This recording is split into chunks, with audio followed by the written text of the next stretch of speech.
Hi, I'm Monica Guzik, and welcome to the NASA Engineering Design Challenge, Packing Up for the Moon. Have you ever thought about what it would be like to live on the moon or another planet? As we explore farther out into our solar system, humans will be away from Earth for longer periods of time. That means crews will need to learn how to grow safe, edible, and nutritious plants while living and working in space. But to do that, we must understand what plants need in order to grow. Here on Earth, we have sunlight, oxygen, soil, and water.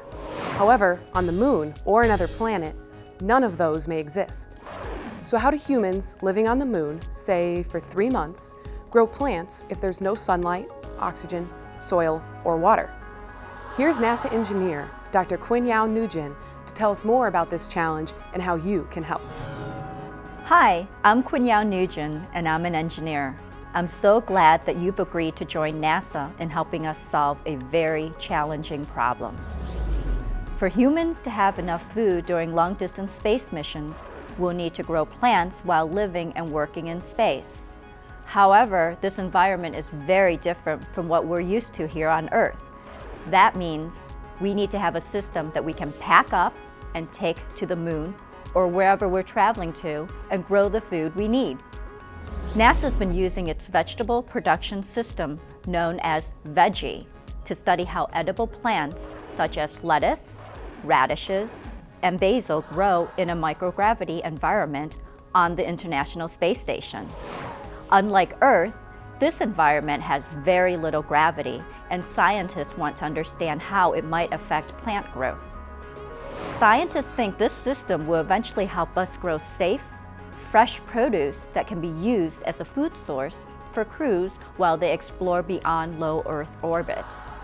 But as we travel to different destinations in our solar system, we may need different kinds of designs depending on the environment.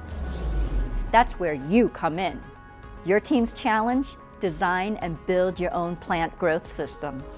As you work through the engineering design process, you will face obstacles. Your design may not work the way you expect, but don't get discouraged. It's a part of the process.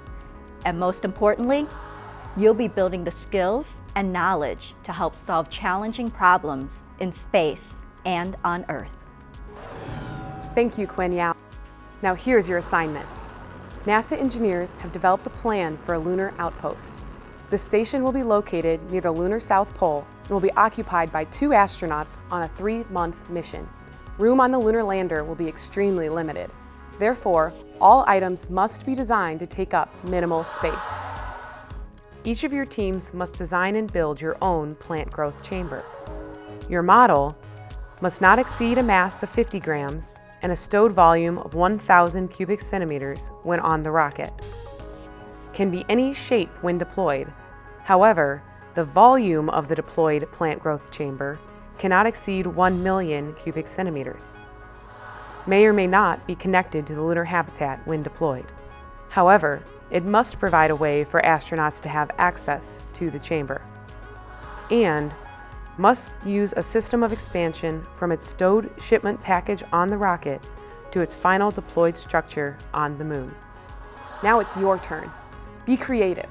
Who knows, it may be one of your designs that gets packed up for the moon and used to grow fresh plants that feed our astronauts on long-distance space missions.